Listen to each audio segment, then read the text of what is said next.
రజిత ఇద్దరు దంపతులు, వారికి ముగ్గురు సంతానం.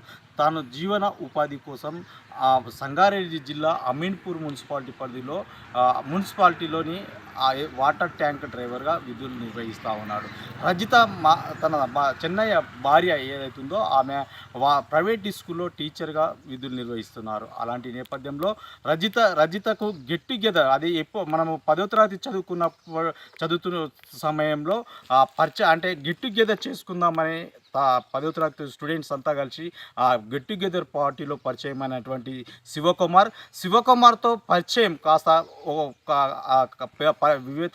అంటే పరిచయం కాస్త వివేతర సంబంధానికి దారితీసిందని చెప్పవచ్చు. పరిచయం అయినప్పటి నుంచి కూడా వాళ్ళు ఇద్దరు కూడా వీడియో కాల్స్ చాటింగ్ చేసుకోవడం,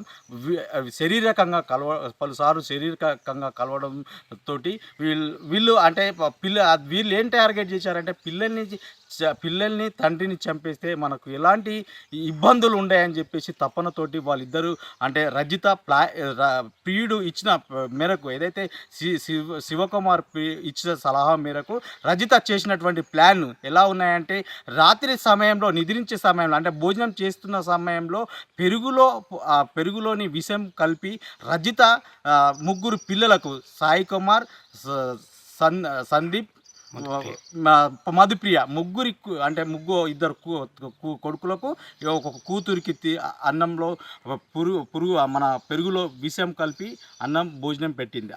అలాగే చెన్నయ్య కూడా పక్కనే కూర్చొని తాను కూడా భోజనం చేశాడు. చెన్నయ్య కూడా కందిపప్పు తోటి తినడంతో తను బయటపడ్డాడని అని చెప్పవచ్చు. రజిత మాత్రం ఎలాగైనా సరే పక్కా ప్లాన్ తోటి ఉన్నది కాబట్టి రజిత మాత్రం పెరుగు తినకుండానే ఏదో పప్చార్ తోటి తిన్నారని చెప్పేసి కూడా పోలీసులు విచారణలో చేపట్టారు. రజిత స్కెచ్ మాత్రం వివేతర సంబంధానికి అంటే ముగ్గురు పిల్లలు చెన్నయ్య చనిపోతే తన భర్త చనిపోతే ఎంచక్క శివకుమార్ తోటి అంటే ఒకే దగ్గర ఉండే విధంగా ఉండొచ్చనే ఆలోచనతోటి చేసిందని చెప్పేసి కూడా చెప్పుకోవచ్చు. అదే గత 3 రోజుల క్రితం ముగ్గురు పిల్లల్ని చంపినటువంటి ఈ ఘటన చెన్నయ్యను పోలీసులు విచారణ చేపట్టారు.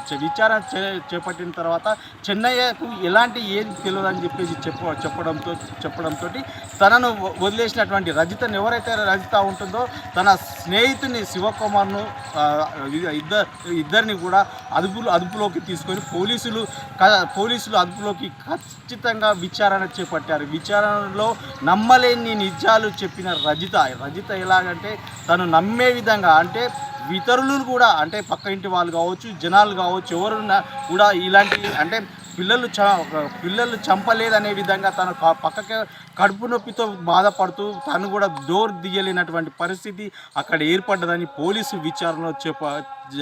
విచారణలో తేలింది అని చెప్పుకోవచ్చు. అలా పెరుగులో అన్నం తిన్న తర్వాత ముగ్గురు పిల్లలు కూడా సాయి కృష్ణ, మధుప్రియ, గౌతమ్ అక్కడికక్కడే మృతి చెందారు. చిన్న పిల్లల్ని చూస్తూ ఉంటే ఆ చుట్టుపక్కల ప్రాంతాల వాసులు కానీ అందరూ కూడా అయ్యో పాపం అనేవారు అంటున్నారు.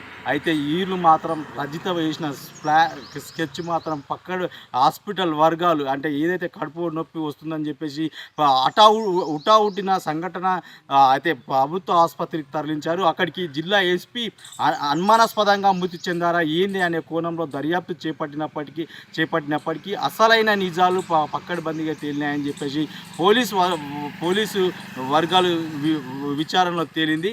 ఈ రజిత మాత్రం ఏమి తెలియనట్టు యాక్షన్